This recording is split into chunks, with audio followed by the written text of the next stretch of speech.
Bonaireano ng tour sin medo. Bantu maloke ko sa Nos Bèrdat. Bless! Guapo mi pueblo tacaíde, tambanos queda caíza. Después de 10, Bonaireano nang a perder turnan derecho para gobernar a mes. Gradualmente está reemplazado ture jefe en local de departamento, tanto gubernamental como no gubernamental, para otro nang. Pone Bonaire back lista de territorio nang sin propio gobernación de Naciones Unidas, ta duna nos e posibilidad de hanya e derecho e back. Pone Bonaire back lista lo forza gobierno holandés para reportar tur hanya na Naciones Unidas tocante el desarrollo de agente local bonaireano conforme ley internacional, artículo 73 de Naciones Unidas y derecho humano. El programa aquí, Nos Bèrdat, lo explica el proceso de poner Bonaire back lista de territorio sin propia gobernación de Naciones Unidas para sobre el pueblo de Bonaire merece lo mejor.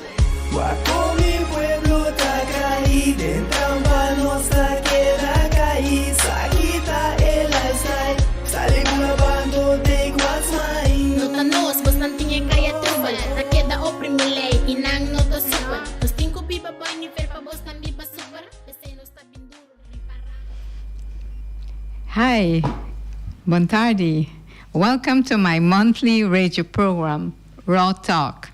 Today is a very interesting program with a lot of informative information as we welcome for the first time in the English program, Kel Kroon, our new intern at our organization, Bonaire Human Rights. Kilt is a Bonairean who is a student at Leiden University. He's presently studying philosophy in global and cooperative perspective, major in African philosophy, colonial philosophy, and political philosophy. Also with me is Mr. James Finis, Vice President of Bonaire Human Rights, founding member of NUCAP, and the famous activist of Nos Bèrdat. Welcome to you both, Mr. Finis and Mr. Kroon. Welcome to my program. How are you guys doing today? I'm doing quite well. Yes. A bit hot, a bit sweaty, but besides that, I'm doing okay. And James? Yes, okay. Thank you for the opportunity. Yes, we hope to have a nice program. Yes, okay. I'm happy to have you both. I like your new uniform, so is mine. It's very nice. So I will just give a bit of information of the concept of this radio program today. This informative program is sponsored by Bonaire Human Rights Organization in the hope that the newly Dutch inhabitants of Bonaire international and Dutch community understand the meaning of Nos Bèrdat. Since most of the dialogue of Nos Bèrdat was mainly in our native language, Papimento, which has resulted in a misconception of this group, branding it anti-Dutch. This narrative is fed by local pro-Dutch politicians, for example, MPB, UPB, and others around Bonaire. So today, every last Friday of the month, we will do this debate or this radio program in English.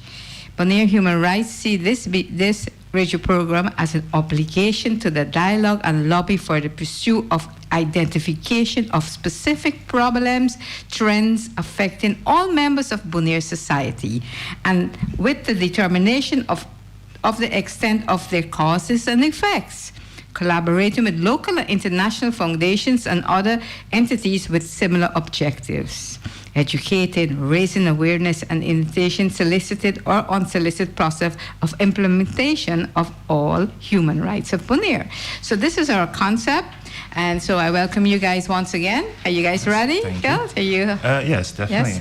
Thanks for having me. Yes, okay. How are you enjoying, Kilt, your internship in Bonaire? You haven't enjoying the water, the sea, the food back home? Yeah, I've been slowly but well taking it all in again. It's been a while, so it's great to be back just, with the nature, with the culture and everything. Okay. Yeah, that's great news. I'm happy to have you. thanks. Yes, we are happy to have you. And Mr. Finis, how are you?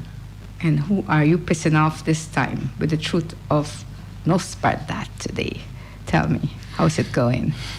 Of course, we continue on track. Our objective is very straight, very one direction, is to gain international awareness and attention to our situation, and especially directed to the United Nations, specifically to the decolonization part, where we as a island, that is where we could have a possibility to get our rights back in place and have a better life. At the end, we all should have a better life, and we all should be equal and free as everybody in this world. So that is our objective, there where we will be on it all the time and continue till we make some changes. Okay. All right, guys.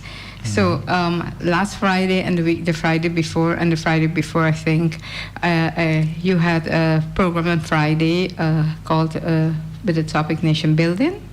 And I just want to touch base on your meaning.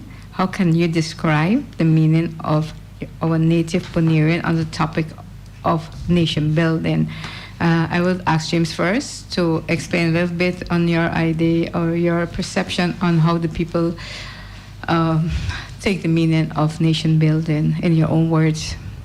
But, yes, nation building is actually one of the most important aspects of your existence as a human, because all humans, you pertain to some kind of some nation or some group that call yourself a nation, and then you seek together your ideas, the way you want to live, how you want your children to live, how you see the future, and it all depends on a development that you can steer yourself, because that is actually a right of every people, every nation to do that. So in that respect, Bonaire specifically, in my view, we have quite say a big consciousness of nation building, but somewhere we mix it up. We get mixed up with too much political patronage. So that's where we get confused, and today we are, I think, very confused as Bonaire peoples, because our political leader, instead of concentrating more on the nation building, because as a leader, as a political leader, your first objective is to help build your nation. But we concentrated on getting votes, getting power, doing all kinds of political, I call it political patronage, meaning that don't worry, we will take care of you and vote for me, you get land and things like that. But in the bigger picture of nation building, is the most important aspect for a leader, a political leader, to seek for the people, because people choose them to get them somewhere. But in our case, it was reversed, a turnaround on the people. The people they choose for them destroy their dream, destroy the emancipation process of our peoples, actually took it away from them and give it back to another colonizing power. And that is very, very wrong. Actually a criminal act in international law, international aspects, a criminal act when you return a people to a colonizing status. So in Bonaire, I'm happy, for example, last 6th September, there was a lot of discussions about the hymn of Bonaire. That's very good, because nation building had some key aspects that you can hold on. The hymn is one. National anthem. National anthem, something. Thank you. National anthem is one for sure, and your flag is another one. Next to that are your cultural beliefs and things like that. But two most important are the flag and your national anthem. So with the flag, we see what is happening already. Okay, they start taking it down. So go on internet to see where you can find our flag, Bonaire flag, then easily. So they're basic erasing that part from us as Bonaire. And with the hymn, with the national anthem, something happened too. I don't know if the people notice it. I noticed something. Maybe I'm just looking to say, oh, look a ghost, but I saw something with a new version. Nothing changed. No, something changed. If you see the very elaborated YouTube or the say the film of the video clip for Bonaire area, something happened. The Bonaire people disappeared. Compared to before, because nation is about the people. First, the people are the most important aspect of nation building of a nation. But what they did, of what I saw, the criticizer, is they, in this version, they take away the people. So they will put a slave heart, they would put a thing, a nice sea, a fish, something, but the people, they took out of this. So that is part of destroying the nation building process, because Bonaire and its people is the nation, nothing else. Thank you, James. Thank you. Okay. So, Kilt, I'm curious to hear your take on it, since you're studying political philosophy. There's a lot that James already said. What I think I can add to it is it's indeed like a preliminary step that you need before you can really have whatever you call a nation. And I guess right now, in a current situation, the Netherlands decides, the government there, the governors that they send here, which is actually very similar to the colonial era, they get to have a say, have control over what happens here, what is right for here, and what people need.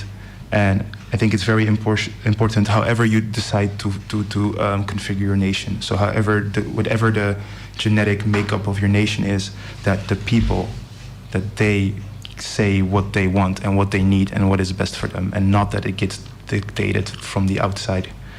So I think that is one very important aspect of nation building, where it's you as the people, you get the power to control your own future, to control your own needs, your own environment and everything, and not that has to happen from the outside.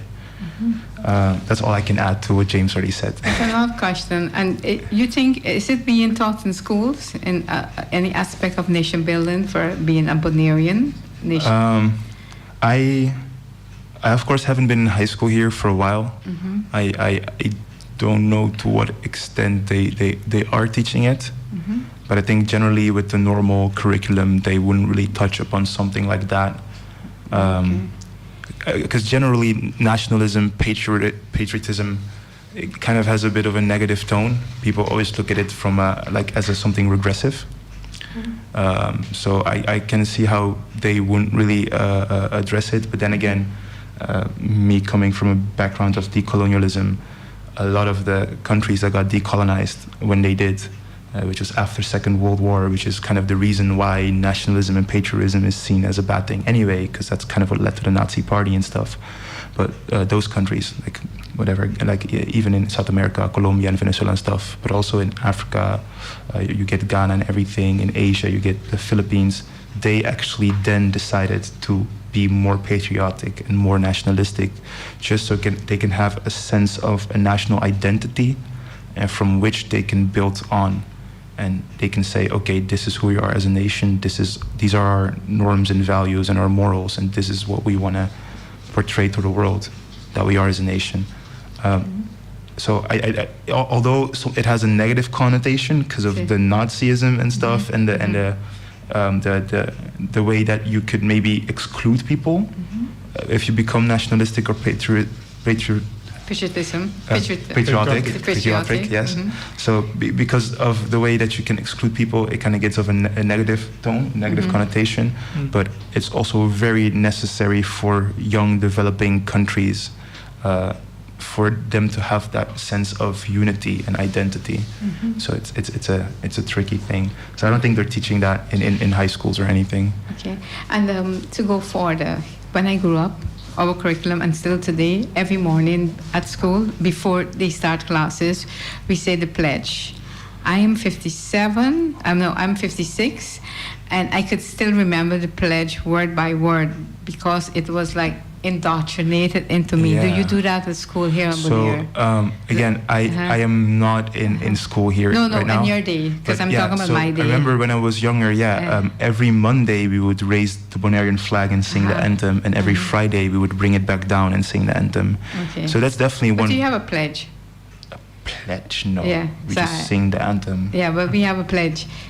I pledge myself to be obedient to the laws and rules of Guyana, and it's a pledge that that we as kids recited like a poem. Yeah. So I pledge myself. It's called a pledge. You don't have no, that. You only have we an don't, anthem. No, we don't have that. No. Yeah, that's missing definitely in nation building, I think, because it's mostly for children. It's like a poem about your country or your island. And most of the British islands have the it. pledge makes me think of the Pledge of Allegiance in the U.S. But there's not really. For me personally, it's a bit of a sketch situation. Yes, the well, Pledge I'm of telling Allegiance. you, that's missing in nation building, in my opinion. Because it's, of course, if you're pledging yourself to the laws of a country that isn't helping you, that's contradictory. Like you shouldn't be pledging yourself to the laws of a country that's not helping you. So that's kind of why I'm like pledges. Yeah, because it's new for you, but we grew up with that pledge, and Yeah. it's very patriotic. Yeah, definitely. Hence why we're very patriotic. Most of the British ex-British colonies are patriotic way because we're more tall. than- We're Eastern Caribbean countries. Are very patriotic. Way When you more come than with we are. Trinidad, Guyana, Barbados, they're very Jamaica and patriotic. stuff. Jamaica, very patriotic. There's something in that. Yeah, they're much more patriotic than we are. Yes, after colonialism, what they did was take away all of that, and they created their own nation building. So they changed the alphabet from the children learning from A for apple to A for ant. So in my opinion, nation building is more like that. To be patriotic, you have to zero down on who you are and what you are and how the kids can perceive it. And it starts with speaking Papimento in a school and out of school, your native language. But that we could go another day on, because I think we could talk all day with that. Yeah. So I move on for a second question. Now, these are short questions because we have a huge more information to get. So in short, I will ask, like James, very shortly, why our pro-Dutch political parties thinks Nos Bèrdat is racist. In your opinion, James, why is that narrative being established on the island? Why is that? What's the objective or the motive? Well, as I can see, when you don't talk about your rights, you're very good, you're very nice people, you're the best people. When you don't talk about your rights, often talk about nothing that the other thing is a little contradictory to what he thinks is his beliefs. But what I start doing, this is my right, and this is my children's right. That's where I started, because I read up, we have rights. For myself. And I say, this is my right, so what is happening is not right.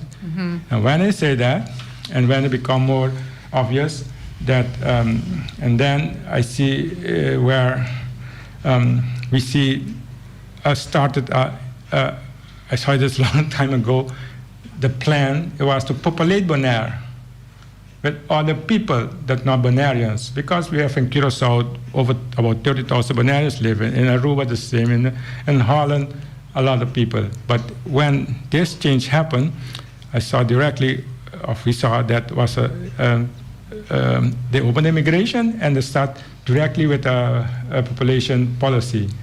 Open immigration, every Dutch people. So then, one of the worst type of colonialism is a settler colonialism. A lot of type of colonialism, you can fight them, you can fix them, you can amend them. But settlers colonialism, what they start directly with Bonaire, is sending people to settle. Settle means they will bring families here, they change the education system, get teacher with kids, 1, 2, 3 kids, and what is that? Pregnant. That's what we start seeing. See directly. And they say this is very wrong, because if you're going to develop a county, help a county, you shouldn't settle with people. Help the people from the island, bring experts in, help them, empower them, build them up, let them continue. But they start people to come here and settle, and that's where the problem started. They start raise awareness that say, look what's happening. So there I start putting light on that, because everybody want to talk about roads, about this, about everything, and they keep doing that to distract the people from the real problem. Can you kind of go into why settling is such a bad thing? Because you're saying now they're settling, which is bad. Settling is the worst type of the problem a county can have. Sure. Yeah, but why? No, I want. If you can explain, like, why is settling so bad? Because you're mentioning that it's bad, but not why it's bad. Okay. Why is bad? For the people, the native, the local populations, I talk about colonialism, no? Aesthetic colonialism. People who come in with their own ideas, their own culture, their own everything, they come to stay, and they come forever to stay. And when they start building up and they become a big group, they will put pressure on your own people. Not only the cultural, all the things you use it, but also it will put culture, all the opportunities you need should be you get from the development. And we see it. We see how now we understand what I'm saying, but come back to why they did it. Now we see all the heads of, it's in this newspaper this week, two articles, I think, or three. One person called me yesterday, tell me, I don't get to work. They send people from other islands come work here from Holland, etc. And the newspaper was in this week where they put about 45 people for a new opportunity raised for business opportunity with work for people. They get people from Holland, stagiaires come work. So this is what it means in principle what I'm talking about. It means for the natives, it will take away their opportunities, what they should be to them first, and secondly, it will start put pressure on the system, way of life, of everything. They change the native language in school to Dutch. That is the worst crime you can do to a people. But these are, they do it because of the settlers, colonialism they want to apply. And at the end, why is very bad? Because at the end, all those people will later say, I'm from here. My kid raised here. My kids were born here. So don't tell me nothing. So then you will have a big cultural clash of, even if you become a minority, you have no say on your island. We already has this problem. So this is a... So in short, they're kind of making a minority of the local population. That's kind of what you're getting down to, right? So the local Bonairean people are then becoming, I mean, we already are a minority, but it's going to become even less of a minority to the point where we are not considered the locals anymore because we're the smaller amount. Yes, and what they did then to deviate, to turn around the roles, so they created a narrative against Dutch. I'm against this. Sorry, our people, our kids, our future kids have the right to have those opportunities. That's what I'm fighting for. And they have the right to maintain the culture. They have the right to speak Papiamento. They have the right to speak it in the school too. They have the right to speak it everywhere. They have the right to be who they are. But if you don't say that, if I don't say it, then it looks like it's normal. Everybody keep talking. And that is why I think, because they have the motives, I think they just turn around the role. And apartheid, apartheid is not James invented the word apartheid.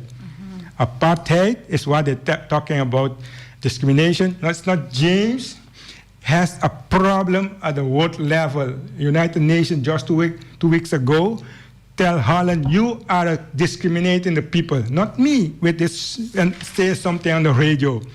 Not me talking about discrimination. They are telling who is discriminated. So to make the people shift away the attention, to change it around, they create a narrative, but that won't hold long because all the world is learning to know now who is the real one that's discriminated. Not me talking for my rights. Can I add something onto that? Yeah, sure. I think it's kind of funny that these pro-Dutch parties here are so pro-Dutch, while the Dutch country right now doesn't have a government because they got dethroned because of racist incidents that happened, how they were racially profiling people in the tax system. Like anyone that had a non-Dutch last name immediately got like flagged, and a lot of people have gone into lifelong debt because of the Dutch government suspecting them of being fraudulent, which was not true, and then also doubling down on it and making them pay everything back. So I think it's really funny that these pro-Dutch parties are making then the accusation of racism on this side, while the Dutch parliament, government itself, is now in a decommissionary state because of racism. Yes, that's interesting. That's all. That's just interesting. I just want people to think about that one for a while. All right, so we move on. Very interesting. The opinion of is what is in your opinion Nos Bèrdat is fighting for? And James, is it independence or some other objectives? So first I'll ask Gil that question first, and then James will answer it. Is it independence or some other objective? I think it was already kind of in James's answer just now. It's just for the rights of the local people. So far from everything that I know, we're actually just fighting on getting the United Nations involved and making sure that our rights are protected, and wherever that lands us, whatever the will of the people lands us after that, that'll happen. But for now, it's about protecting our rights first. Have you ever heard about him in Holland? Does anyone who speaks about him, the Antillian community knows much about James and his struggle and Bonaire's struggle? Let's say Bonaire's struggle. Like the kids are a bit more my age or that left a bit after me, of course, know about his protests and stuff. But besides that, I don't hear about it a lot there. Okay, and the Bonairean population living in Holland, like let's say, they I don't hear much. No. But yes, interesting. James, why is it? And what you fighting for? What are you fighting for and why? I think you kind of say it. Yes, I said it. But is it independence? Because let's get straight to the point. Is it what you're fighting for, independence, or what you're fighting for is, I know for sure it's the relisting. So explain to me the difference between independence and the difference between relisting, because our pro-Dutch party also tried to use that narrative on people. Say, hey, James wants independence, but that's not true. James doesn't propagate that word ever, but relisting process. So explain the difference between the two. I think that's... Okay, yes, it's true. Justice simply understood that all humans and all people has the right to have self-governance, of meaning they self on their island decide what they think is best for them and what they think. It doesn't mean that you have to be independent of whatever form. United Nations has a very simple way to say that you have the right to decide on your island, but that is not but that is not what I'm really fighting for. The moment is at the moment, meaning is a process. It's a process that may take as many years that it can take. It doesn't have to. So, but what happened with us that this process was stopped, was reversed. And that's where I feel and understand, get involved to try to give back that right that is an acquired right, that's an inherited right. I born with it, and my kids should have it, and their kids should have it. But what they did it and then turn it around, take it away. 10th of October 2010, it was taken away from the people. On a lot of and the people agree to that, or they never people never agree. They even reject all the discussions and referendums. So to come back is not so difficult. No, fighting to get that right back, and that right is very clear. I say outlined by the United Nations, and they have a list. That called list of non-self-governing territories that comprise of islands, as small as us, as smaller than Bonaire, for instance, as islands smaller than Bonaire, and islands like Pitcairn. There's 50 people living on the island, but they are protected. Okay, tell me the difference between independence and relisting, being on the list. Just the first difference. So the first difference is independence I think everybody understand independence meaning you Several ties. several ties. You're sovereign. You everything you decide yourself, but then everything you do yourself. I mean, Yes. as a nation. Right. And relisting. relisting is meaning that you are in a status you are now, of a status you are in You stay within the kingdom of the Netherlands. Yes, just stay in it, whatever you are in. Yes. Because It's not different really, different ways it happens. Because the Dutch, the French has dependence. They have outre-mer. They have different type of relationships, and the British has different type of relationship with the islands. So like Cayman Islands, British Virgin Islands, Bermuda, Montserrat, of the Gibraltar.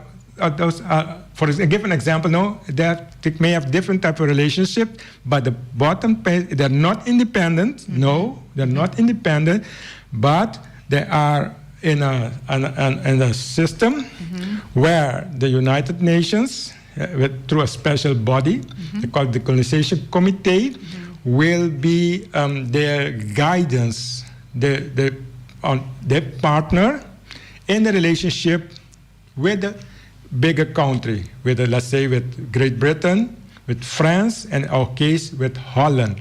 So the relationship won't be we decide everything on Bonaire because we're independent. No, it will be where there will be a process that will take years. If, however, the people themselves will decide that we have to guide the people first, to empower them, yes, to get them to govern the island. I give an example. Anguilla is not independent. Anguilla is on the list. If anyone of Bonaire and St. Martin go to Anguilla, yes, it's 20 minutes with a boat from St. Martin, go see who is governing the island. It's not an independent island. Everybody in the island is local. Give me answer me one question. What's the biggest advantage of being on the list? What's the biggest advantage? For me, there's different advantage. No, I'm talking about Bonaire. For Bonaire, yes, I will. The biggest advantage is that Holland has to account, to report every year. Every year to how he helping the Bonaire people in the development. In the development, not only social, to the poverty that's not being dealt with now. We shouldn't be in the situation we are now because Holland is a very rich country. You just abusing these people on this island. I think it's 6th or 5th richest country in the world. Abusing our people on Bonaire. They shouldn't be like that. They have to report how, and every year, how they change that for our people. Secondly, they have to support our people who are political leaders or in government, support them to govern them. They don't say, I cannot, Holland do it. No, you are as human, as educated, or what at the same time. Tell me the benefits. So the benefit is that Holland has to report. No, the financial benefits. I mean, the difference between now and being on the list. But on the list, meaning that your development is directed to the people of the island. Okay. The people of the island has to develop, not any system imposed here of groups of people they send to the island have to benefit. The people has to benefit first from the development because it's for the people. Give me the list of the benefits of such as UNDP, UNESCO, all the direct funding that we'll get directly once we're on list. That is when you relist. Tell me that. Okay. Give me 4 ones that all people might recognize. Understand? Okay, yes. good. So we talk about UNICEF, for example. People know it. UNESCO, people know it very good. UNDP? Yes. UNDP is one of the most, we don't know the name, but it's one most essential for island of Bonaire because there is where our development money come for. I remember when we said years ago, let's go to Holland because we're going to eradicate poverty. Yes. Remember they said about it's 300 million. Ramasita Ting said it, 300 million for Bonaire. That money is from the UNDP, from the United Nations. So now, if we are on the list, the money come directly to Bonaire. The relationship will be different. The relationship won't be that Holland will decide everything on what happens with the development money. Now, Holland's get them, instead of sending money for the people to get them out of poverty, they send the people to fill possession on the island because they think they have to have possessions, and the people get them poorer and poorer and poorer. So okay, I got it. It's a different. So it will definitely benefit the people. No, that is what it's not. That has been created. The system to guide and help counties small like us who cannot have this power to talk with a Meneer Knops, for example, he says, sign if I don't give you money. Okay, so they can't do that anymore. So all people will be protected, like the turtles, the corals, the parrots. That's what you're saying, as a protected. Yes, it's a very nice way to explain it. Yes, it's exactly that.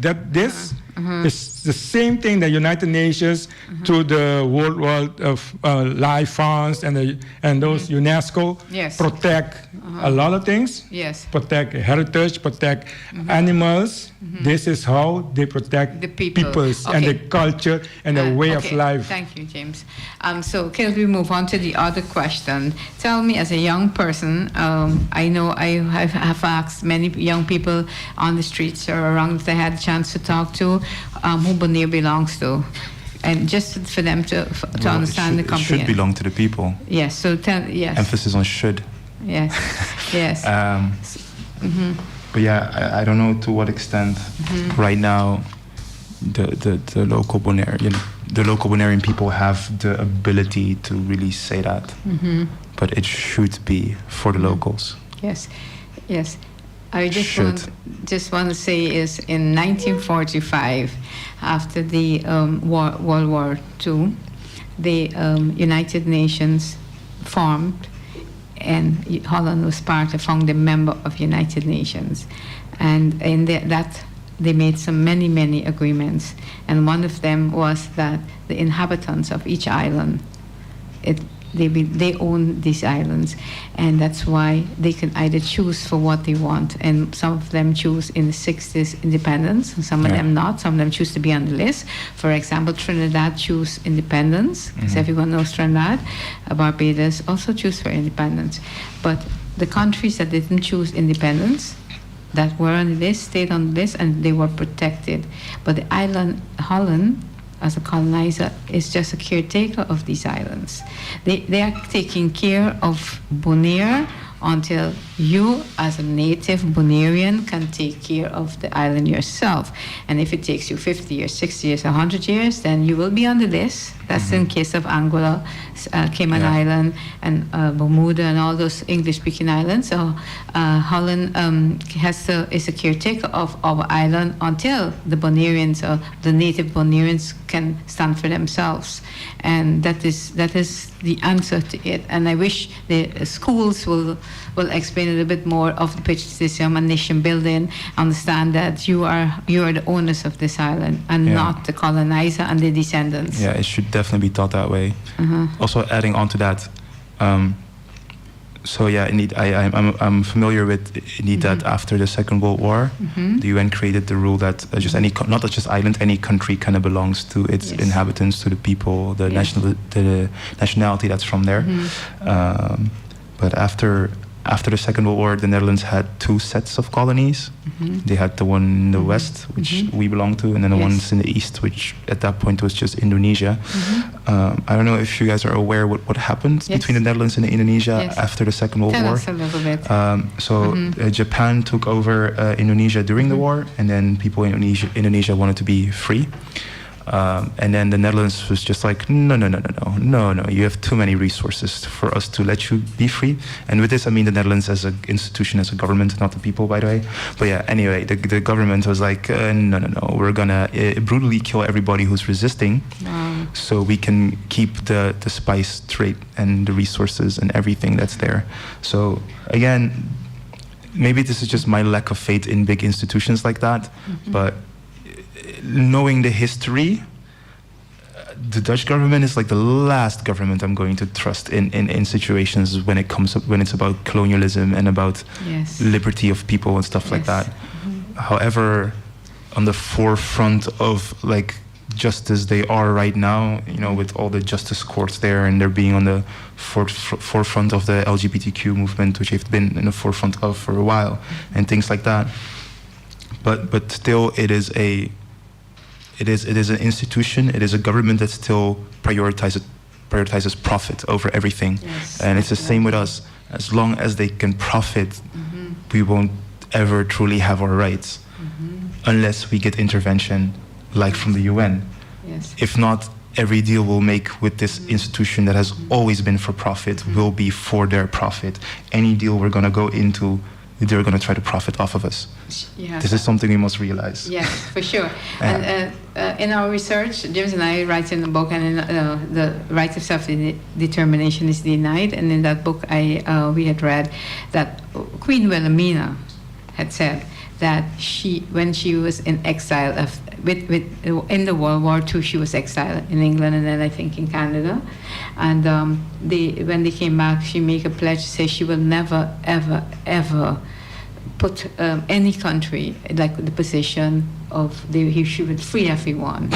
And Queen Wilhelmina said she will never, ever do this. And it's funny how long did that take? Yeah, it didn't take too long, did it? No. Yeah. So so that's why, again, to answer the question, Bonaire should belong to the people, and I think it does, but the way that we're set up now politically is not like that, and that is something we need to change. Yes, definitely. All right, guys, so we're almost there. We have 50 minutes more to go, and it's very interesting, so we'll skip the break, and I have this question. I just want to explain to everyone, we have killed Kroon is a student at the Leiden University, and he is an intern at Bonaire Human Rights office. So we are very, very excited and happy to have Mr. Kroon with us in the mix. A child of the soil, right? That's how you refer to. Interesting. So I have, I don't know if we have time to read the press release and do the movie night information. So I think we could move on to the information of the movie night. But before I do that, I just want James to explain at the UN, Curaçao, Aruba, St. Martin Prime Ministers went. If you can give us like 3 minutes of the development of that and your press release, if possible, before we go on to the movie night and the end of the program. Okay, the situation is that now is taking place the United Nations, the 76th General Assembly. So the whole world comes together at the United Nations to report on the last year, how everything went, and that is a yearly gathering for all countries. In our case, Netherlands represents us. Of Bonaire, Curaçao, all those islands. So what we were talking earlier about is that we want the United Nations, the same United Nations, to be protecting us as a small island that needs this protection at this point in time, so we can continue forward as a people, as a Bonaire peoples. Otherwise, the island will continue, but the Bonaire peoples will disappear one way or other, cultural evidence. So anyway, coming back to what's happening in the United Nations now, that's the General Assembly. And with that, something very peculiar happened, because before Netherlands government, has the part of foreign affairs. They control foreign affairs. So meaning everything who has to do with other countries has to go through them. So no Bonaire, no Curaçao, no Aruba, no one just can have just conversation, of discussion, of interaction with any other nation if it doesn't go through them. And so the same thing in United Nations, they are the one representing and speaking and have all the powers and everything there. So what they do now, because we see, our press release was based that they take because they decide who they can take with them, because it's their thing. They take the prime ministers of Curaçao, Aruba, and St. Martin, and say the 4 countries' prime ministers go in the United Nations. That is first big lie. There are no real 4 countries. Countries in the kingdom should be equal. They're not equal. That is from a big lie, because they say prime ministers of Curaçao, prime minister of Aruba, prime ministers of Holland, but prime minister of Holland is not equal to the prime minister of Curaçao. So and he's not even the prime minister right now. He's the decommissionary prime minister. Okay, Yes. from Holland was. From Holland is actually hypocrisy. Rutte is even say dimensional, but anyway, let's put it if it was. It was so. It was the real prime minister. I mean, it's officially represented, but then, even though the situation, the power situation, is not the one that is not explain, not understand at that level, because they think prime minister. So for us, what it means that by having them there, right, and them going to represent so-called these islands, because they're from Curaçao, Aruba, St. Martin, from the Caribbean, together with Holland, and where Holland, a given example, recently was an international of the Commission Against Racial Discrimination. Yeah. We remember 2-3 weeks ago, there was a big media about it, that the Holland was accused for discrimination of these islands in Curaçao, Aruba, St. Martin, about the cohort, the system they impose on them against the will of the government. They pressure them. And on Bonaire, Saint Eustache, they take away the government, they deny their rights, on Bonaire, they not respecting our rights in any aspect, they're populating our island, they're committing human rights violations against us in all those aspects, taking away all possibilities. So you said the prime ministers went in this representing these islands. So they went there as in distress. No, in duress. Yes. In duress. Yes. That's what your words were. Yes, my words was that. No, I mean, it's a question if they go from a free will, because they just force them to sign an agreement where all the islands fight. They don't want to sign them. At the end, they pressure them to sign it, otherwise they won't get money. Okay. That is blackmailing. Blackmailing is a criminal thing. But then, after they committed the crime, because it's a crime, you can't force people and governments and nobody to sign nothing. They force them. It's what I'm saying is not been said. It was, a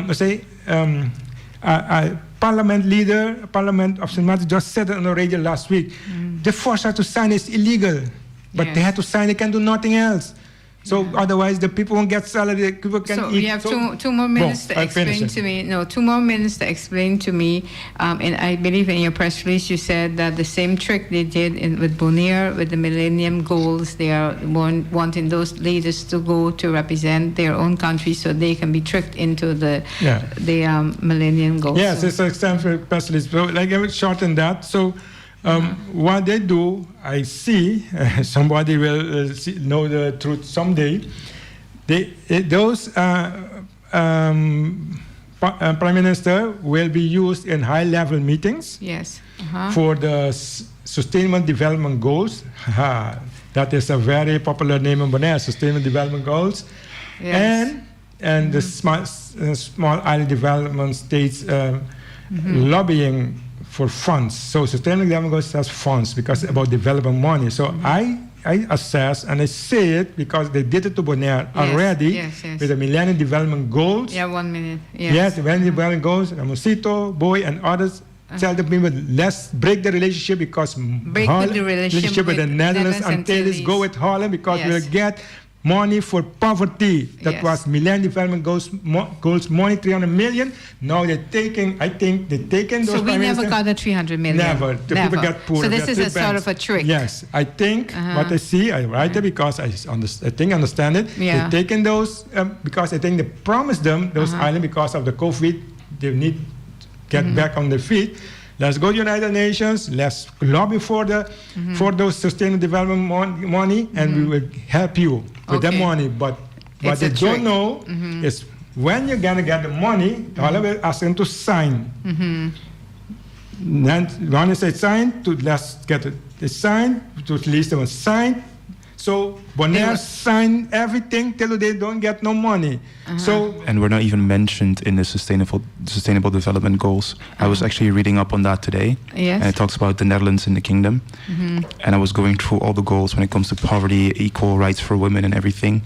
The best islands are not mentioned in the Wow. sustainable development goals. And when they have an assessment of the Netherlands, it's like, yeah, the Netherlands is fine. There's no signs of poverty. There's Wow. no signs of people going through hunger in the Netherlands, that's what we're categorized under. But our names, except for in the introduction where they show which places are countries in the kingdom and which of the islands are part of the Dutch municipalities and stuff, that's the only place we're mentioned. After that, nowhere in that list of goals do they say anything about the situation on Bonaire, Sint-Eustachia, or Saba. So, yeah, I don't know. Whoever is listening, just judge for yourself whether it is such a smart thing for us to be in this position, because if we're in this position to alleviate poverty and make things more equal, but when it comes to the development plans to make things more equal, we're not mentioned at all, Wow. that is very questionable. Wow. That is very problematic, not just questionable. Okay, so we leave it at that.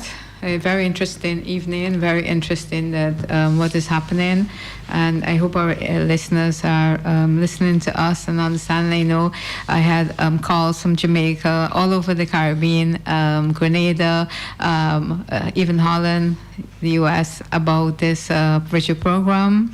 I have my friends, English-speaking friends in Bonaire, always ask me, yes. They're very happy for the chance to understand a little more. Some of them said some information that we spoke, they never even know, and they live on Bonaire, like how much tax dollars we make on Bonaire. They never even understood that.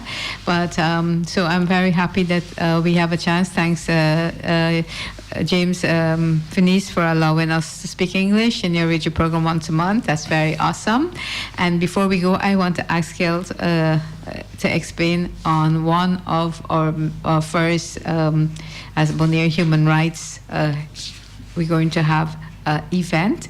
So I'd like you, in your own words, to explain it. So yeah, as part of the Youth for Human Rights branch of the Bonaire Human Rights Organization, we decided to have a series of movies, and they're all engaging with the topic of conscientiousness, which is just becoming more conscious of yourself, and empowerment.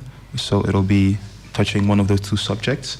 We're going to have a monthly movie night every first Saturday of the month. For the coming at least 5 months. And we're going to start off this month, 2nd of October, with Black Panther.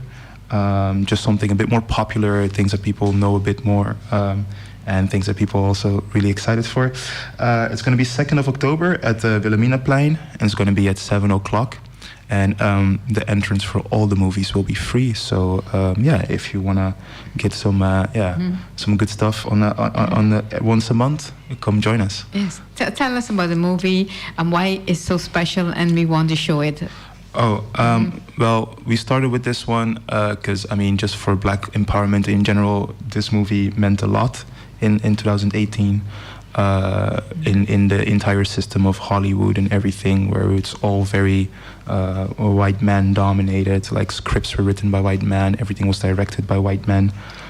Black Panther kind of turned that around and made they used a complete black cast. I think only 2 of the actors were white, and then everybody else was of African origin or Caribbean or something like that. And that's a very good example to set. So that's why we kind of picked the movie Black Panther. Yes, and the director also is Black. Yeah, pretty much everyone, screenwriter, camera guy, people who gave other people bottles of water during this, like every position you can imagine, it was filled by a person of color. Yes. And that's why this movie made such a big impact. And next to that, it was at the moment the highest selling superhero movie. So with the expectations that people had, like, oh no, Black Panther, it's such an obscure story. Are you sure it's gonna sell? Black people from around the world came together to support this movie. So it's kind of monumental in that sense. Okay, so it's going to be on the 2nd of October. Yeah, 2nd of October, 7 o'clock at Parque Wilhelmina. And it's going to be completely free. And everyone is invited. Yeah, everybody can come. Come join us. And this is a section of Bonaire Human Rights. The youth organization part of Bonaire Human Rights is going to organize this. Yeah. Yeah, well, that's very, very interesting. And James, thank you so much. Thank you, everyone. And today is the last Friday of the month where we talk our radio program, Raw Talk. And I'm so happy that we had a very nice program. Can't wait for the next last Friday of the month in October. Yeah. Okay, guys. Well, pass a bon weekend. Thank you. And any final words, James? Sorry. Bon weekend. Bon weekend. Okay. Thanks. Ayo. Ayo. Bye.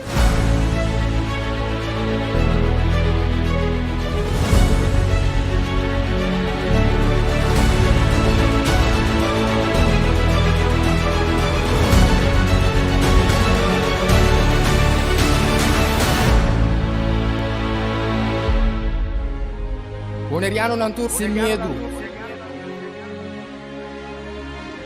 Bantu maloke ko sa Nos Bèrdat. Bless! Guapo mi pueblo tacaí, dentro pa nossa queda caí. Después de 10, Boneriano nang a perder turnan derecho para gobernar a mes. Gradualmente está reemplazado tu jefe en el local de departamento, tanto gubernamental como no gubernamental, para otro nang. Pone Bonaire back lista de territorio nang sin propio gobernación de Naciones Unidas, ta duna nos e posibilidad de ganhar e derecho e back. Pone Bonaire back lista lo força governo holandês para reportar tur aña na Naciones Unidas tocante el desarrollo de agente local boneriano conforme ley internacional, artículo 73 de Naciones Unidas y derecho humano. El programa aquí, Nos Bèrdat, lo explica el proceso de poner Bonaire back lista de territorio sin propia gobernación de Naciones Unidas para sobre el pueblo de Bonaire merece lo mejor. Guapo